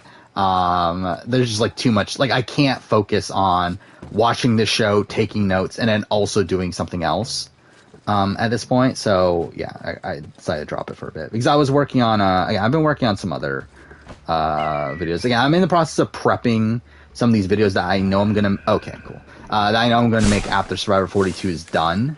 So essentially, I'm prepping everything that I can do right now, and then once 42 is done, all I have to do is like add stuff that happened on 42 to them, and then make the videos like right away after that. So yeah, like one of the videos, which is the one that took so much fucking time, and I can't believe how much time this took me. This took me like 6 hours, I think, total to come up with this list. But again, I talked about in the past, the top 10 worst players to make the merge. I want to do that video for Survivor, and it took so long. Like, it took a ridiculous amount of time to put that list together and like to put up the criteria for it and everything. But yeah, like I tried to do that and watch the Glass House at the same time, and it just was not working. I do find it funny that the Glass House, like, you get introduced to the players like right away. It's like they barely even like truly like tell you the format of the show. He's like within like I think it was like 47 seconds. Like Alex Stein is already like joining the house, and that was the point where it's like, yeah, okay, I can't do this. Like, this is too much shit. Sean Kniff on the list, I believe he is. I believe on this on top 10. Matt Elrod is not going to be considered. So I decided to make this a rule that I'm not going to put people that were voted out before the merge and then came back, as that kind of felt like cheating, or like people that, and also like Edge of Extinction obviously doesn't factor in. So like really the only person that would quantify is Reem. But like, yeah, Reem's not going to be on the list, and to be fair, she never technically made the merge, but still, yeah, like Reem's not going to be on the list, and then people that came back through Redemption Island and that sort of thing aren't going to be on the list. Which also, to be fair, that also only includes Matt Elrod. And Outcast, so Lil's not going to be on the list either.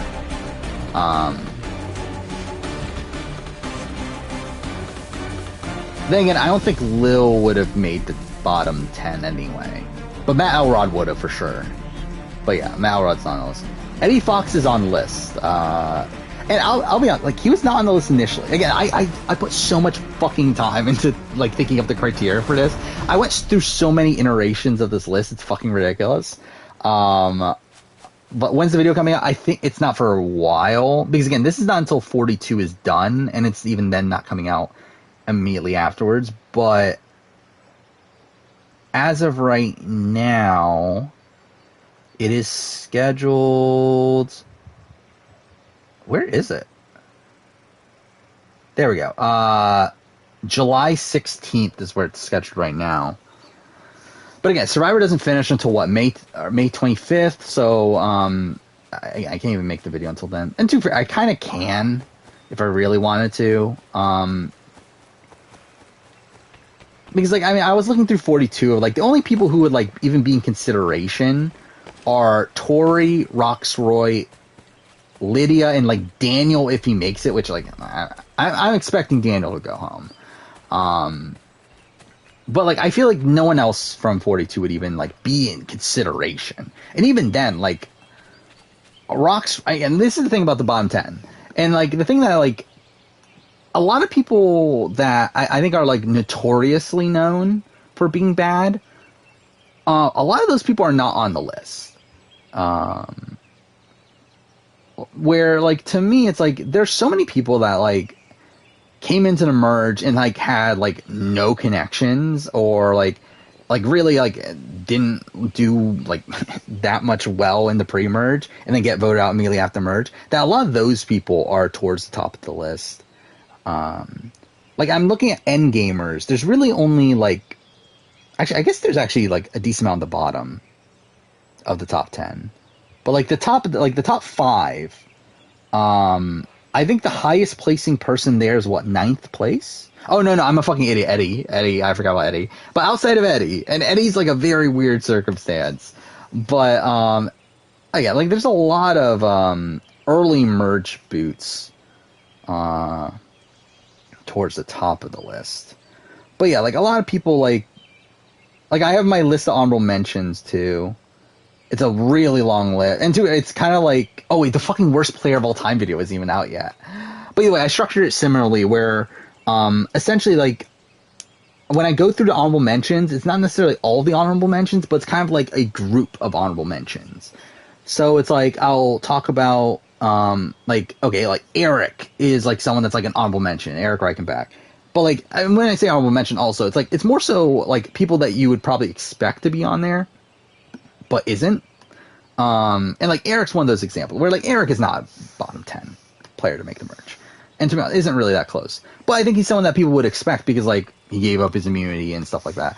So like I'll explain that, and then also say okay, like and James is also in this like kind of grouping, and like I guess Brandon Quinton is probably in that grouping of like these players that like again like made a bad move, but like aren't necessarily in the 10 worst. But yeah, I'm struggling with Chris Noble, if I'm being honest. I don't know what to do with Chris Noble. Where like, to me, Chris Noble is like hovering around 10. Where like he's not actually on the list, but I think he probably should be. And again, Brandon Hance is not on the list, by the way. He's honorable mention, but he's not on the list. He's also not one of these people that, again, like, the thing about Brandon Hance is that he at least had a majority alliance and like really stuck with that majority alliance all the way to the final 5 before Redemption Island, and was also in the position where if he gets to the end, he wins the game. Like that's like a lot of like pros there for someone being in the bottom 10 when we have like so many people that were never even in a majority alliance, so many people that had no winning chances. Like I mean, Eric like. Or not Eric, Brandon, like, at least, like, has these, like, big pros. Yeah, that's the thing about Chris Noble. Chris Noble would not be on the list at all had it not been for the idol play. Like, him having an idol and then not playing it when he only had 2 chances, that's really bad. Because, like, for me, like, Chris Noble has a massive, massive pro in the sense that he had, like, 5 people willing to go to a tie had they ever gone to tribal on the original Navidi. And like that's pretty impressive. Like even though again he's a faulty player all around, like would have been in danger at so many points within the pre-merge, like that's still a pretty impressive thing for like an all-time worst player to be able to do. Is have a very solid core grouping of 5 people. And again, 5 people against Dom and Wendell, 2 of the best players to ever play the game. Like that's pretty good. But again, like he's still someone that like again would have been voted out had he ever gone tribal. Never goes to tribal until the merge. Never even casts a vote because he risks his vote for the idol, and even then doesn't even play the idol. So I don't know. He's probably like I'm thinking more and more like he's probably gonna make the list. Time to bear witness to our glorious victory.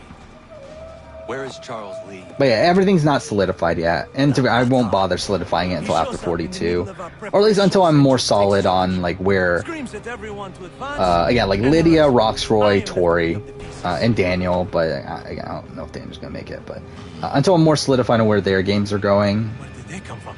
But yeah, I mean, yeah. When's the worst player list coming out? It's this month. It's I forgot exactly what day. It's later this month, though. The 23rd is when it's coming out. My finest soldiers to serve as your personal guard. There is nothing they will not. So is the Big Brother one is also coming out this month. It's actually a week later. So top 10 worst players. Oh, fuck this mission. That should slow them down.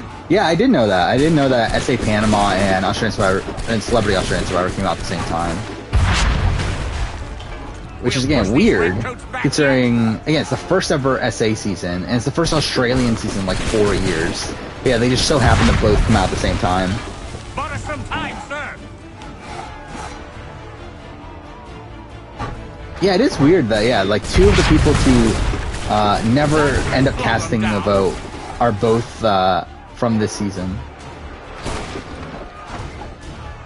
Like 2 of the 4. Do I think Matt Elrod had one of the weirdest experiences ever? Yeah. I mean, he barely got to play the actual games. I mean, too fair though. It's like it's kind of similar to people that were on edge of extinction. Is that Matt had to like continuously win competitions along the way.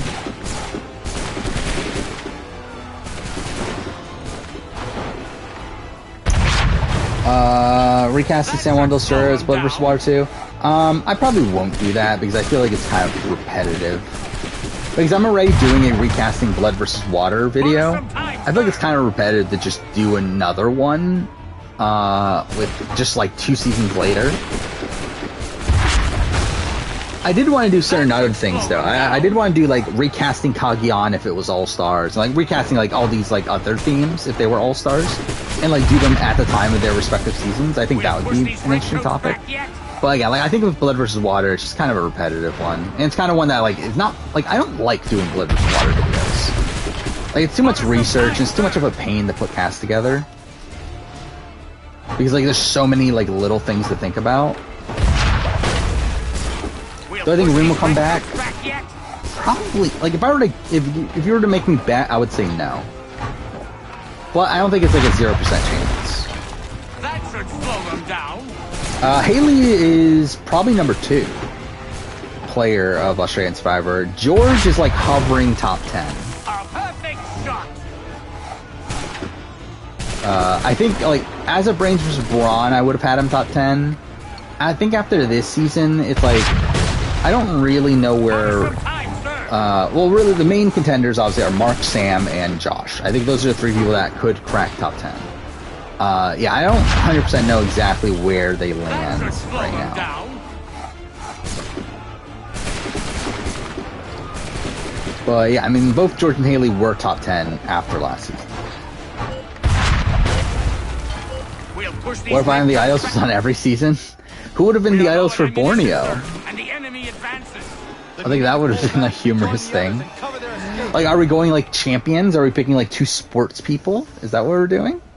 Yeah, that's my problem with George. That's why George, like, I think it would be hard to put him top 10 after this season.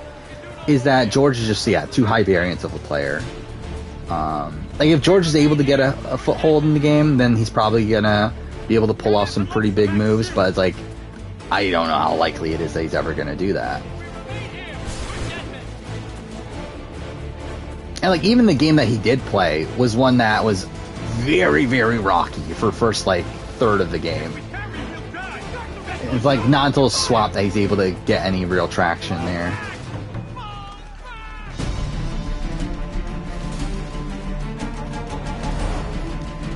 I think maybe actually maybe that I don't think I have that on my list of video ideas. Is what if every season had immunity idols? Like play through what, 1 through Borneo? Or should I just go 1 through Cook Islands and have it be a standard idol?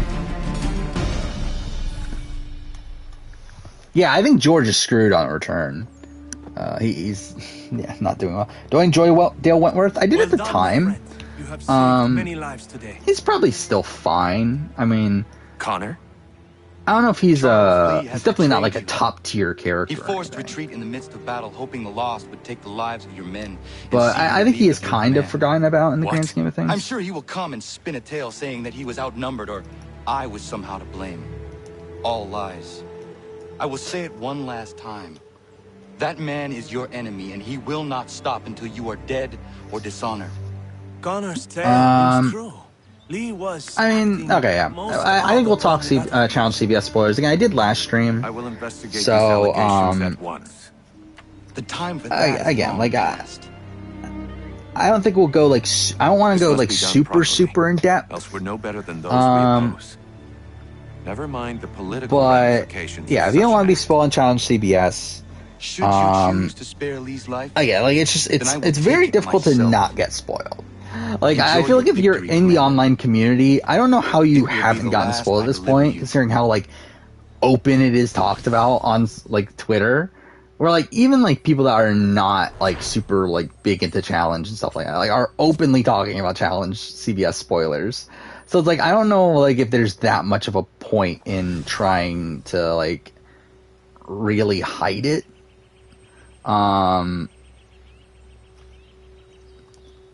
But like even and it's even like different though from Challenge, like normal Challenge, where like again, gamers obviously like post their spoilers very Something's openly. happened, Desmond. Oh fuck, we're at Abstergo. I completely forgot about Abstergo that. has your dad. Where? Italy. Same place they were holding you. It's kind of funny that like What you waiting for? Let's I go. did this playthrough to like There's revisit AC3 so I can do the retrospective, but like I feel like I've gotten very little of this. I feel like I completely forgot most of my experience with this game, but whatever. But yeah, like I mean, if you follow gamer, for sure you're gonna get spoiled. But like I feel like the normal challenge spoilers don't really go beyond that. Where like challenge CBS spoilers are just everywhere. Bring me the apple, and I'll return your father to you. And especially because like there's like social media drama that's happening around the spoilers that like people are also talking about. So it's like it's just very difficult to remain unspoiled. And yeah, I think the way that the BB community operates is also something that's I always knew it would come to this. that plays a factor here. I wonder if Abstergo even knows what's about to happen. Yeah, I've been spoiled on every challenge season.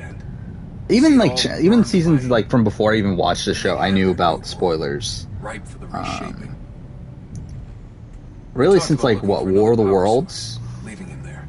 I've known challenge spoilers. For us to finish the mission. So yeah, I never and like too fair, like I've never been adverse to spoilers.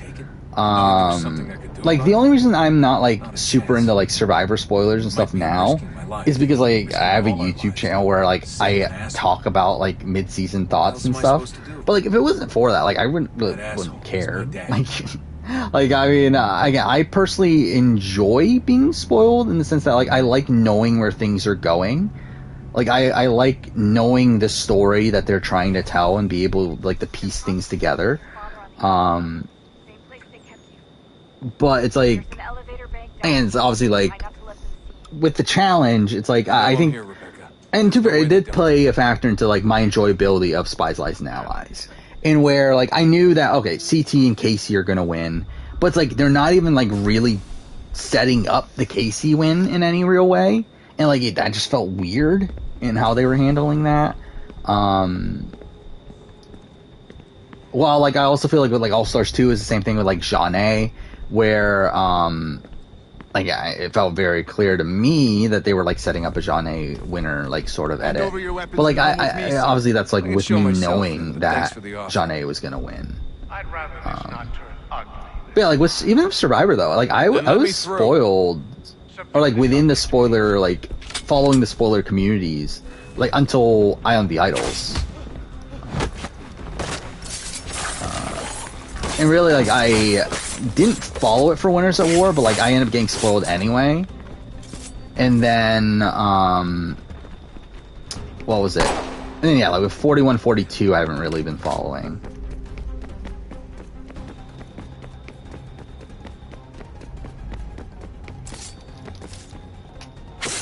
But, yeah, like, I mean, even in my, Edge of Extinction review, I, like, very openly talk about spoilers in that.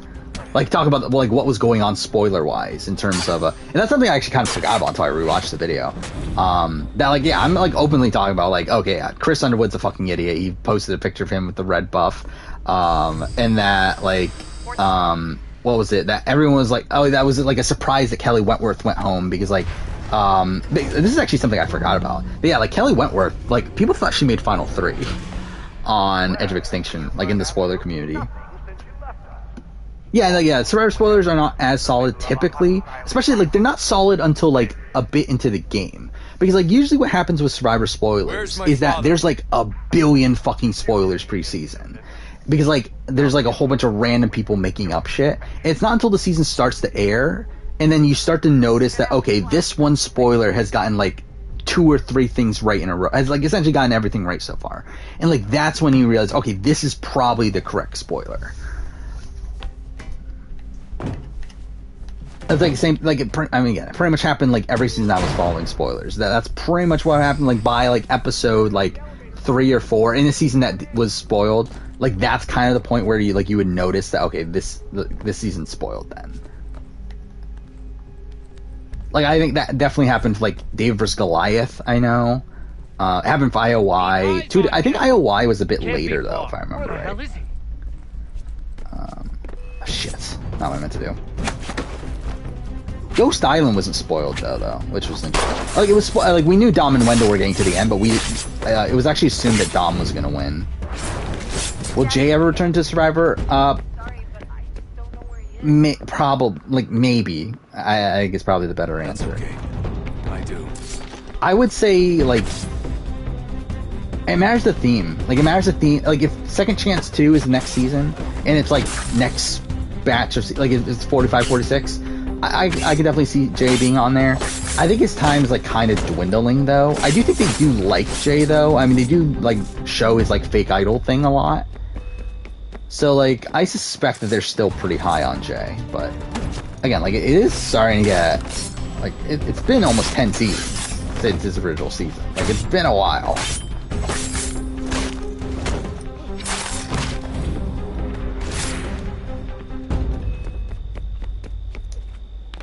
Yeah, from what I understand, the Tiffany thing is, like, weird, because, like, it was, like, a person, like, that got, like, things right, but then, like, kind of, like, lied to the spoiler community, it seems like, that Tiffany won. Because I think that person, like, also, like, claimed that Xander was in the final 3. And, like, they got that right, but then, like, got, like, other things wrong. I think that was just like kind of a weird spoiler.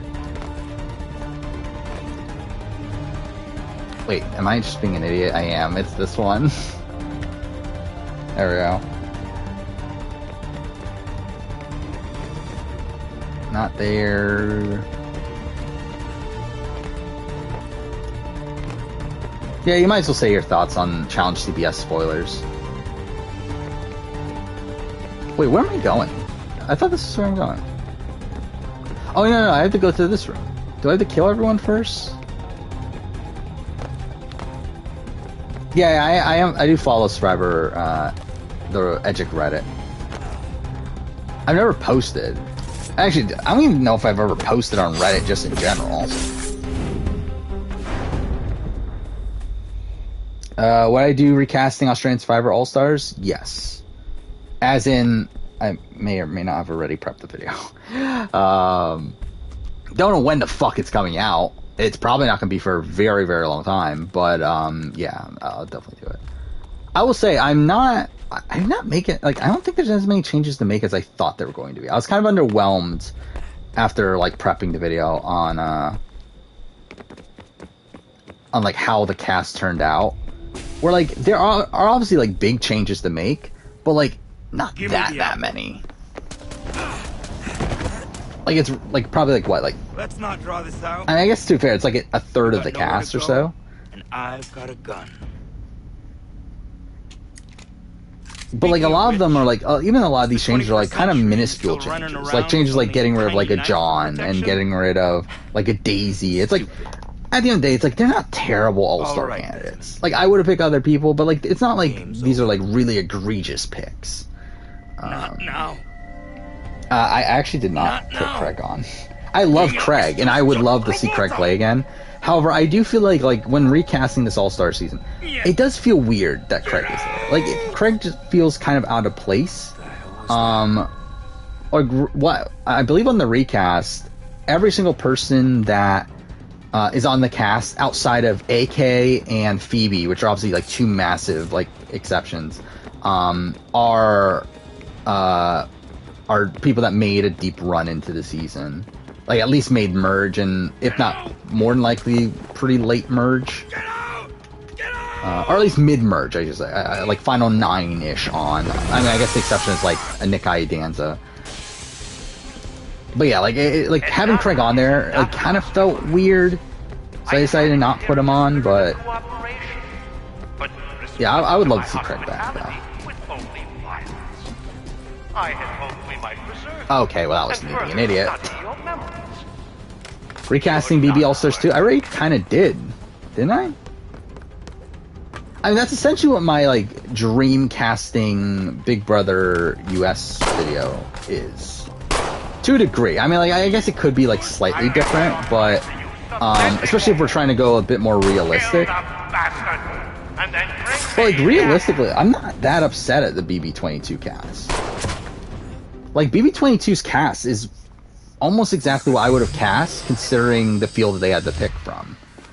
Like, I think the only differences was that, like, I would probably put Johnny Mac, I would probably put Donnie, and, like, I would, like, and obviously David wouldn't make the cut, so it's like I would swap him out, with one of those. So it's like, I mean, like, there would be, like, minor changes, but, it wouldn't be that much.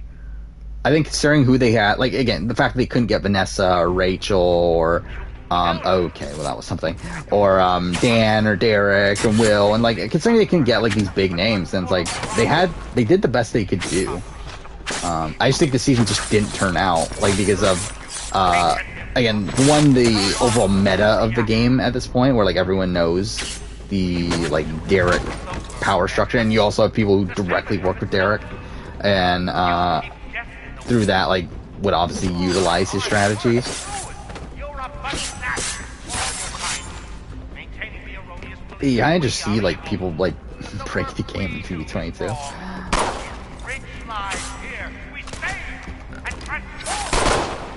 Oh, okay. I mean, like, to be honest, like, I was, like, very pleasantly surprised at the cast of BB22. Like, yeah, like, very surprised they cast, like, Memphis and Keisha. Very surprised they cast, like, Kevin.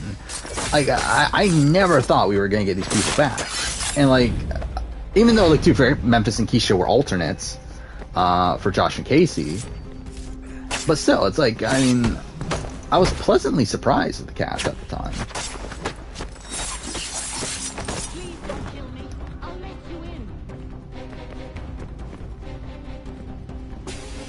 Think AU will be doing Heroes vs. Villains for season 10? I think they could. I don't think it would be a bad call to make.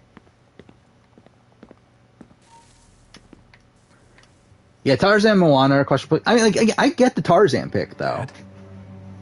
Not so fast. Like, I mean, actually, let's look at the cast of Australian Survivor All-Stars. I think really the only egregious pick to me in terms of, like, I don't get why they made this pick is Zach. Everyone else, like, I get. Fine. And, like, while certain people didn't turn out the way that they expected or didn't turn out the way that I would have wanted to, specifically like a Mo, like, I get why they cast Mo. Oh, fuck. I guess maybe Jackie's another one. Where, like, I mean, I wanted Jackie back at the time, but, like, I mean, yeah, probably not the greatest pick. Juicy Dave for Heroes, sure. I'll find it hilarious if they cast Juicy Dave for an All-Star season. Considering he was, like, invisible for, like, 12 episodes. Was Christmas cut because of fan reception? You never know. I suspect no, though. I suspect there's probably something else. Because, again, if it was fan reception, then they would have cut Ben and Sarah as well.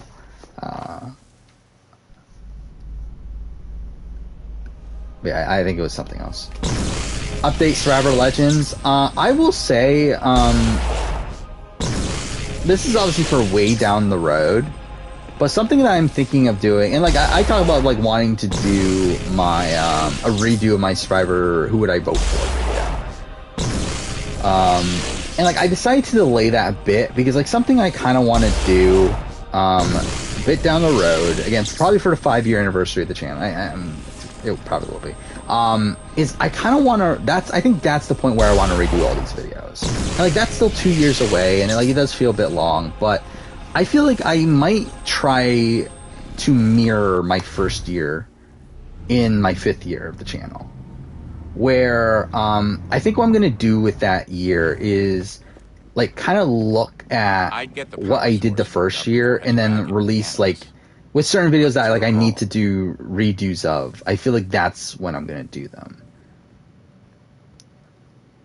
So, like, maybe I'll, like, redo my BBCAN season ranking. I definitely want to redo Survivor winner and season ranking by that point.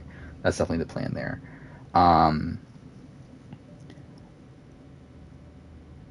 But yeah, then, like, I mean, like, just looking at the list of it, like, recasting Legends, maybe that's one of them. But yeah, like, I definitely want to try to do, like, some mirroring with the 5th year of the channel. But yeah, obviously that's still so far down the road, though. But that is something that I thought about, that I think I'll hold off a bit on certain videos until then.